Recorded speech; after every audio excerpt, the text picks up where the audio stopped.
that was it. That was the entire critique of pure reason.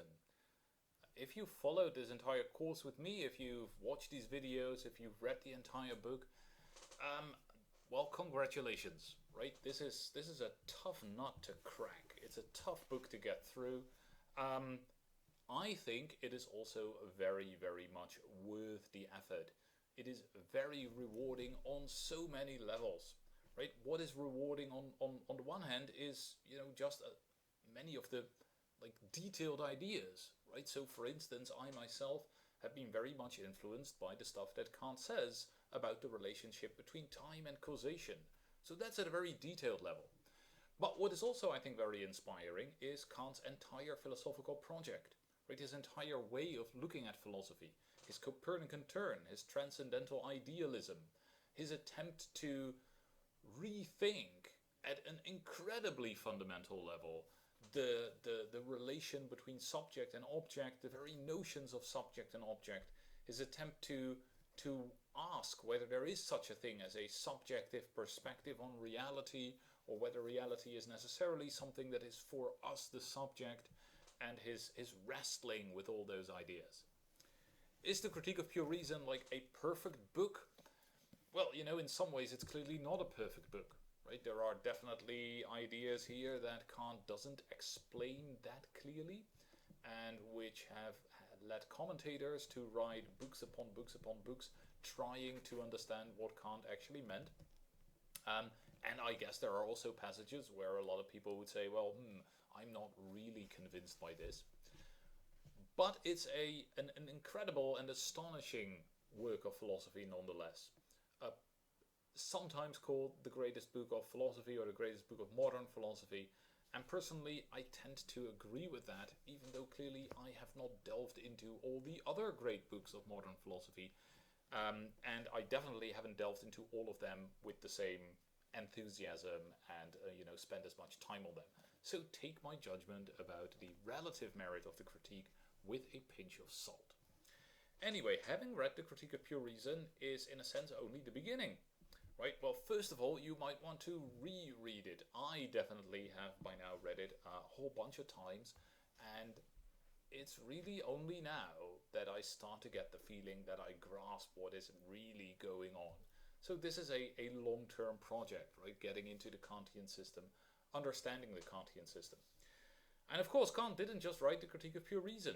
He wrote, well, he wrote some stuff before it, which is interesting if you're really like trying to get into Kant scholarship, or really want to know more about the Critique of Pure Reason and where its ideas come from.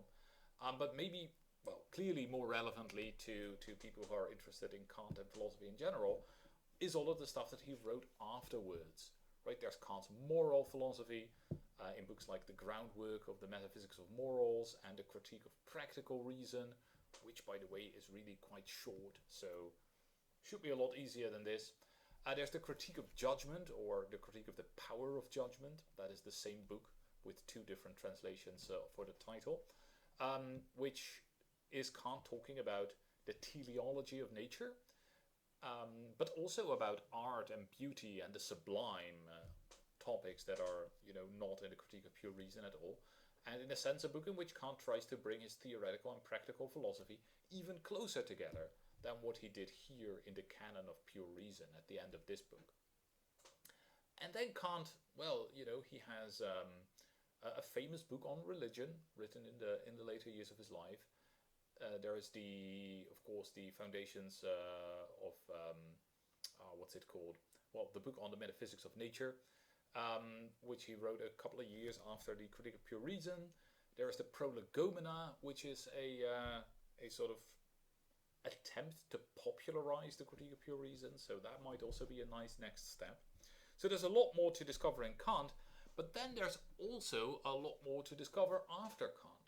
And one of the things that you're going to find when you have read Kant is that there are so many philosophers after Kant who have been inspired directly or indirectly by Kant.